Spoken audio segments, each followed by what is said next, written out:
start clapping now. Yes!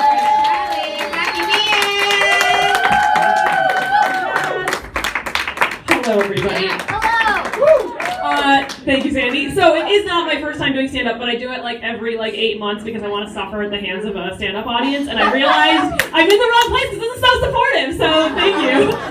I figure. Ooh. Hello. Okay. So I figure.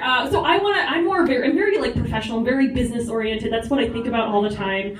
Too much. And so I want to be a better speaker. So I was like, shoot, I should just try stand-up some more and just get back into it. Right now, the entertainment thing that I do is I'm a hospital magician. So that's fun. Oh, I just got a lot of ohs. Okay, great. Yes. I'm a great person. Shall I tell you this next story? But yes. But yeah, I do magic for kids in the hospital. It's very fun. So shower magic wand, anybody? But that's another fun magic thing I do. Anyway, so I have a story for you that is improv scene related or comedies. I think this is. Are you guys in that scene or associated? Woo! Okay, so that's relevant story. So a few years ago, I did one of the mics somewhere for this improv group thing, and I met this nice guy, and I knew right away, I wasn't totally interested, but he was just so nice. When a guy asks you out all proper, you know how many shitty guys have asked out people in weird ways, and I'm like, ugh. But this guy was so nice, I was like, I have to go on a date with you.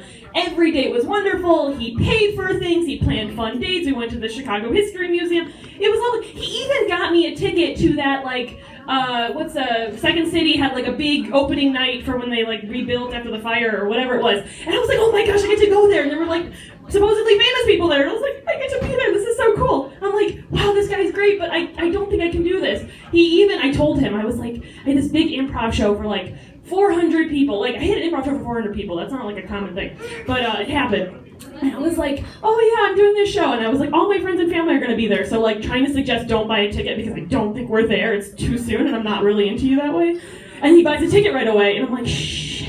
And I knew in the show there was a bit where we had to be who's single in the show? And we would all come out and be like, I'm single. Look, everybody. Ta-da. And I was like, I can't have this guy there who I'm not going to be with. I'm like, fuck.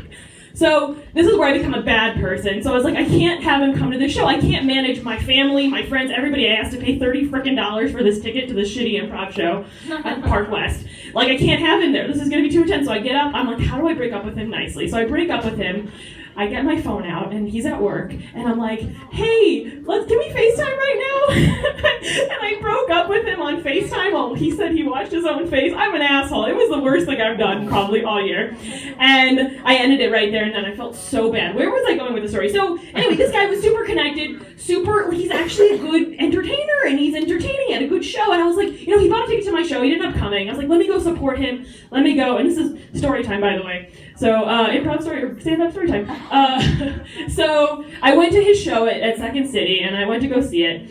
And after I broke up with him in that very not nice way, I tried my best to be nice. And then he ends up doing his whole show, which was very good, making fun of how I broke up with him in front of a room full of people laughing. And I was like, I deserve it, but it was so great. So, to leave you with this, I think he's super funny and super talented, and I left that relationship wondering, he's so, I want to know him. I'm like, if we break up on Facebook, does that mean we have to break up professionally on LinkedIn too? So, anyway, that's my story. Thank you for your time, everybody. Keep it going for Shaily.